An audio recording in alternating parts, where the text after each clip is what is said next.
by the movements of the biggest players in the world, with Russia and India and Saudi Arabia and China. They're all gobbling up silver as fast as they can.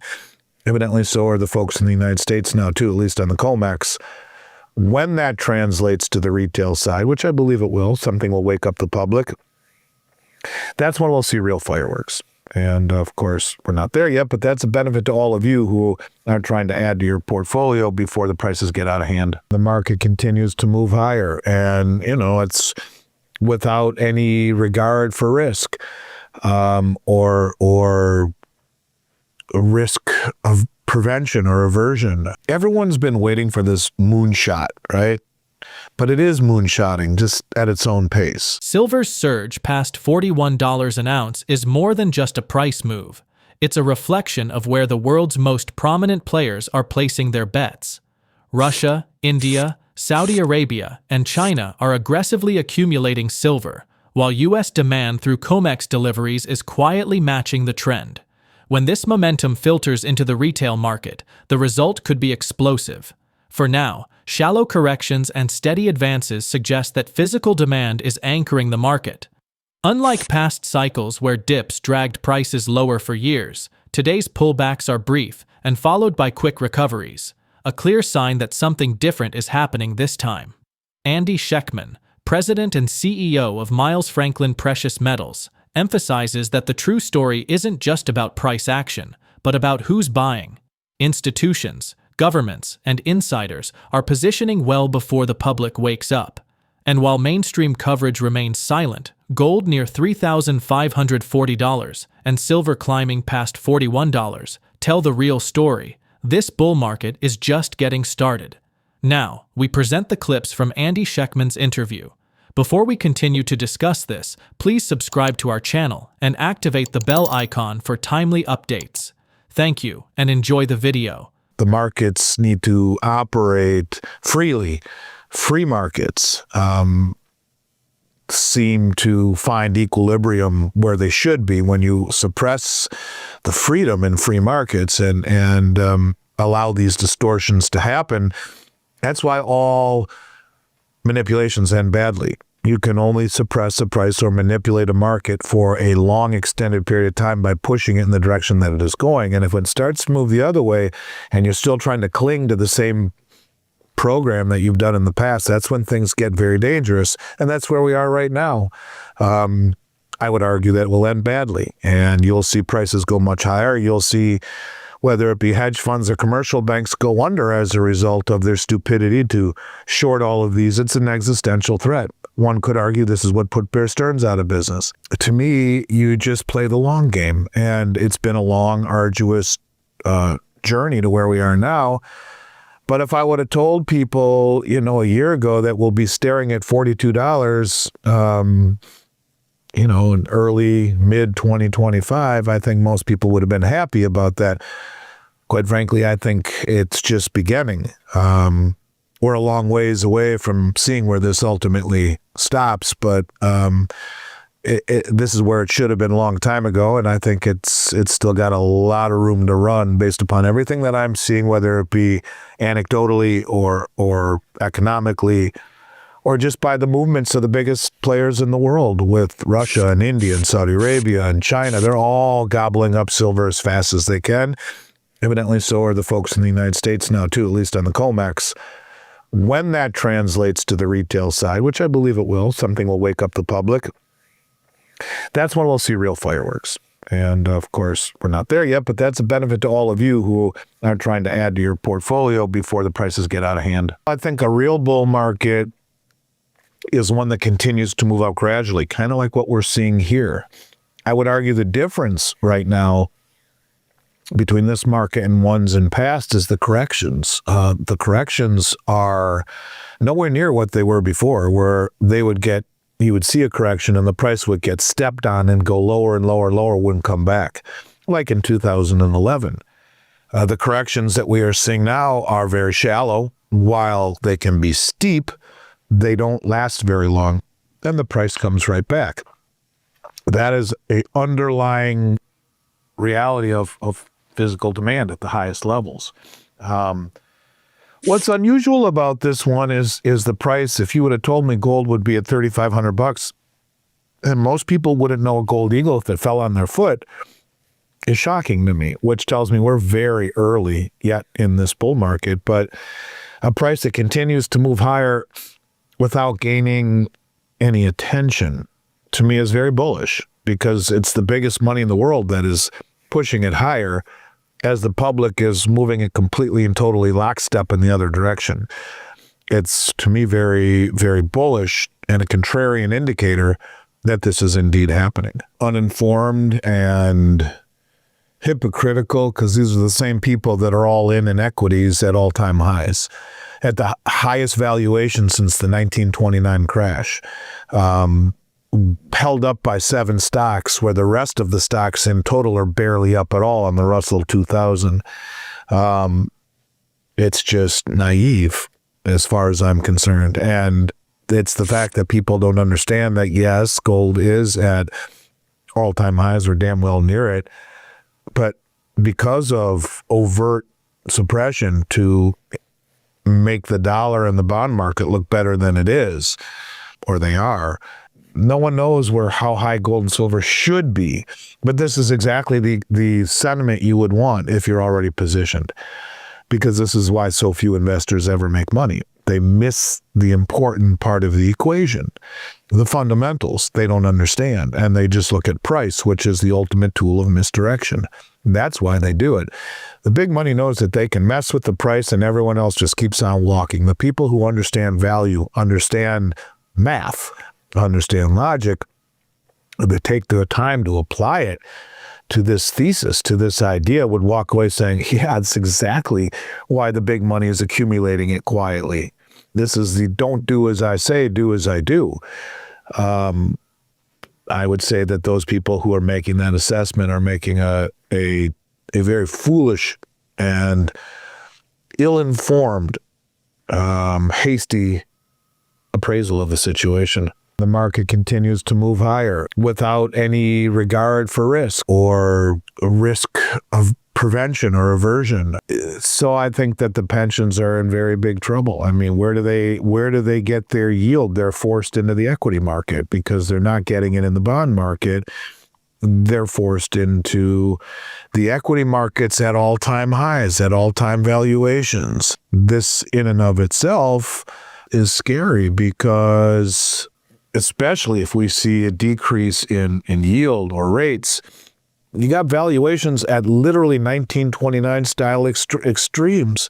You got all of the insiders, the veterans, Gartham and Buffett and Dalio. They're all talking of highlighting systemic risk. You have insiders selling, as we've talked about, the industrials, or the institutionals rather, Bezos and Zuckerberg unloading billions in stock. I just think that this is a very, very dangerous time where the insiders are moving out, but the hedge fund or the pension funds don't have much choice but to speculate. They're not getting the return that they had thought they would with treasuries or had hoped for, so they have to, at that point, speculate into the equity markets, as some of the most informed money in the world is moving in the other direction. And buying gold, which doesn't pay a coupon, even though it's outperformed everything, they won't even look at it. They won't even think about it. So it's putting a lot of people and their future in trouble, in jeopardy. Before it's all said and done, the pensions will be something that you hear a lot more about, just simply because they are forced to take chances in order to get the returns that people are counting on. So, yeah, they're not involved in this at all. They're not involved in any commodities because they don't pay a yield. They don't pay a return. So that's off the table as far as I'm concerned. A lot of gold and silver coming into the market, into COMEX. So far for September, 267,000 ounces delivered, 42 million ounces of silver delivered, which is huge. We talked about the shorts are up big time in SLV, which is huge. We talked about the BRICS meeting, the Shanghai Cooperation meeting. I think what I take away from that is that Trump overplayed his card with India, threatening 50% tariffs. When you look at the actual numbers, even though we are their largest trading partner, arguably, it only accounts for under 3% of their GDP, their trade with us. You look at a country like Mexico or Canada, where it's the majority, that's different. We'll have greater weight. The purchase of Russian oil for India is far, far more important to them. And this is why you see Xi and Modi and Putin shake hands and smile and hug at the Shanghai Cooperation meeting. The SCO is no small organization. I've talked a lot about it on your show. It's over 40% of global population, 35% of global GDP, 24% of the land area. And so when you talk about takeaways, I think the fact that Modi stresses strategic autonomy, will not trade long-term interests for short-term appeasement. They're making stronger ties with Russia, with energy and defense and security. I guess I would just simply say that everyone's been waiting for this moonshot, right? But it is moonshotting, just at its own pace.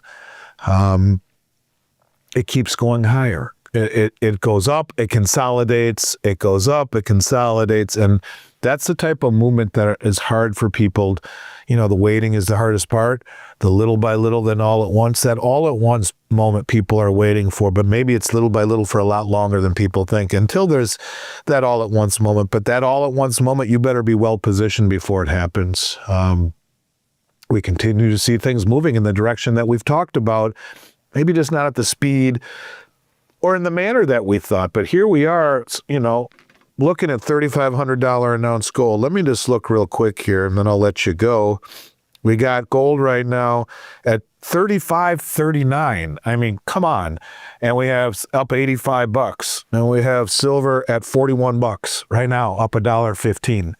So, really? Are we not moving in the direction that we think? I hope people understand this is a train that's just getting going, because the public, any of you who own gold and silver, try talking to one of your friends for more than 5 minutes about any of this stuff and watch what happens. And yet, here we are, silver at $41 an ounce, and you won't see a word about it on the evening news tonight. Or gold at $3,539. Don't tell. You won't see it on the evening news. But it's outperforming everything. It's the tortoise. It's not the exciting hare. It's the tortoise, and it will continue to do this. So this is just the beginning. If I were going to make a guess, I wouldn't be surprised to see $4,000 gold by the end of the year.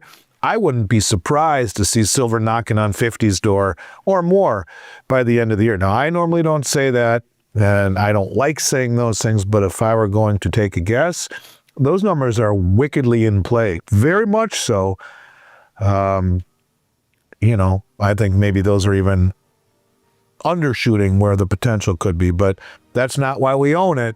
But I think we're only 400, we're 15, not even 12, 13% away from $4,000. I think by the end of the year, that's highly probable. Silver's breakout above $40 an ounce is exposing just how fragile the market has become.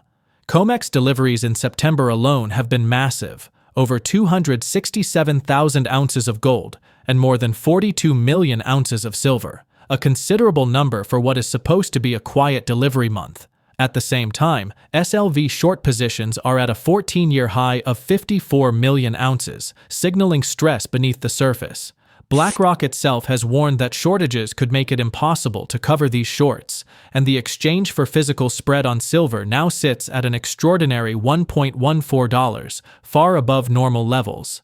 The reality is that both gold and silver are being accumulated quietly by the most prominent players in the world, even as the public remains largely unaware. With silver and platinum newly classified as critical minerals by the U.S. government, this shift is not just about price speculation, it's about securing strategic resources essential to energy, defense, and technology. When industrial users begin to compete directly with investors for a limited supply, the battle for availability will define the next stage of this bull market. Let's get back to the interview. Gold is at an all-time high of 24% of global reserves as of Q1 this year. It's the highest in 30 years anyway. And whereas the U.S. dollar share fell to 42%. That's the lowest since, I don't know, at least 1990. And so, we've seen so far in September, the September deliveries, 267,200 ounces or 8.3 tons have been delivered into COMEX. Over 42 million ounces of silver, 1.3 tons, which is a massive amount in a non-delivery month. One of the things that I find to be particularly disgusting, Ed Steer talks a lot about it, is the short position on SLV at a 14-year high of 54 million ounces short. And it's funny because BlackRock previously warned of shortages, in that there could come a time when there's not enough silver to cover these short positions. They warned about it, and they talked about it in the ETFs. We also see right now exchange for physical on silver spread of $1.14. This is extraordinarily high. Normally, it's just a matter of 15, 20 cents or less. At $1.14, this signals either physical shortages or financial stress in the markets in London, where they can exchange for physical a COMEX contract into London. At $1.14, that's way, way, way up from what it should be, and this is not a good thing. At the same time, we see silver really and gold breaking out of a multi-month consolidation where it's been trading at a sideways pattern and shot up recently, of course, over the weekend or into the weekend at futures at $42 right now. In fact, let me just take a look and see what the futures are. Right now, the silver futures are 41.59, so come back a little bit. Still up 87 cents. And so, we're beginning to see accumulation by the big money quietly start to translate into higher prices at a time when the public is still completely and totally asleep at the switch. Same thing we're seeing in platinum. That's kind of been quiet, but it's interesting because platinum and silver, which have both done very well, have now been reclassified as critical minerals by the government. And so it's almost like it's the Treasury preparing to stockpile again. We've talked a lot about platinum or silver and the shortage.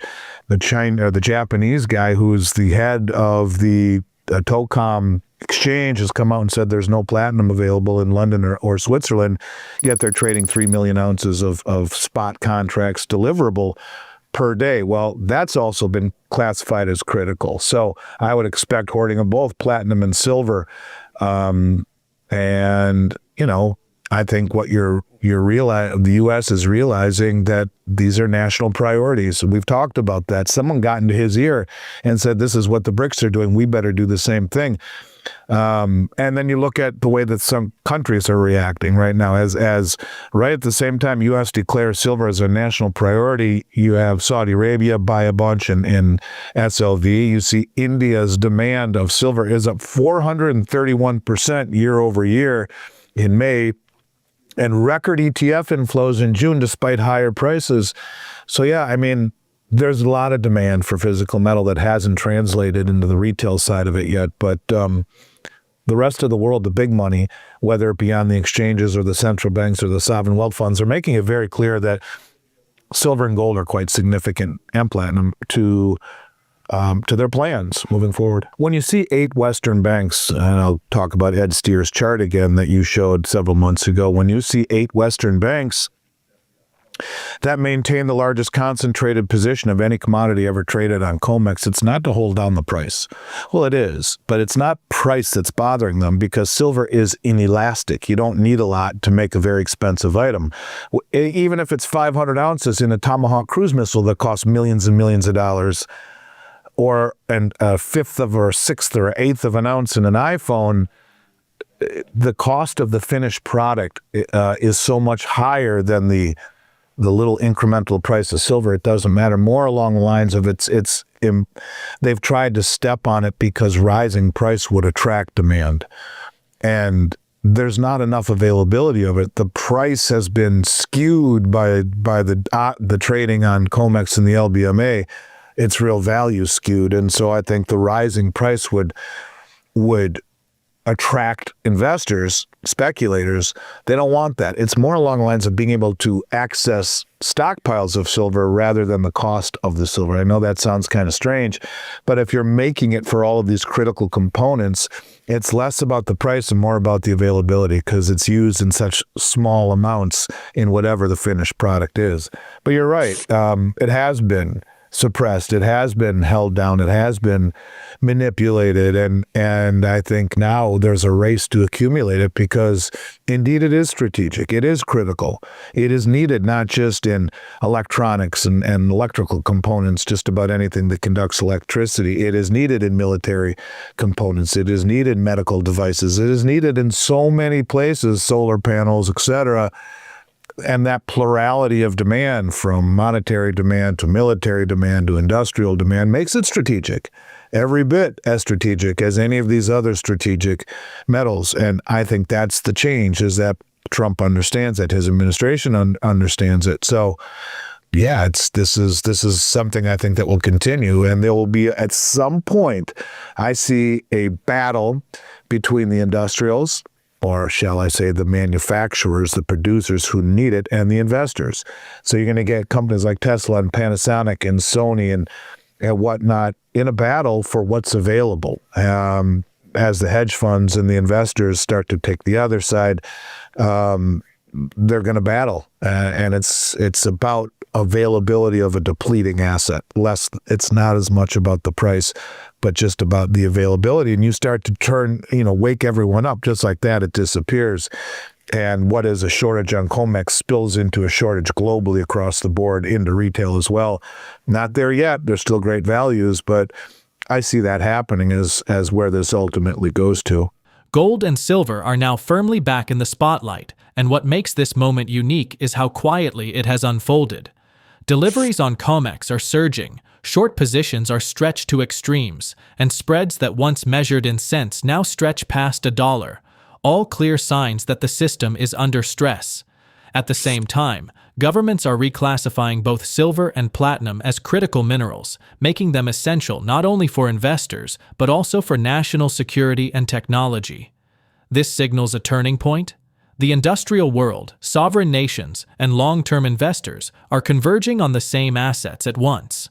When public demand eventually joins in, the impact on price and availability will be dramatic.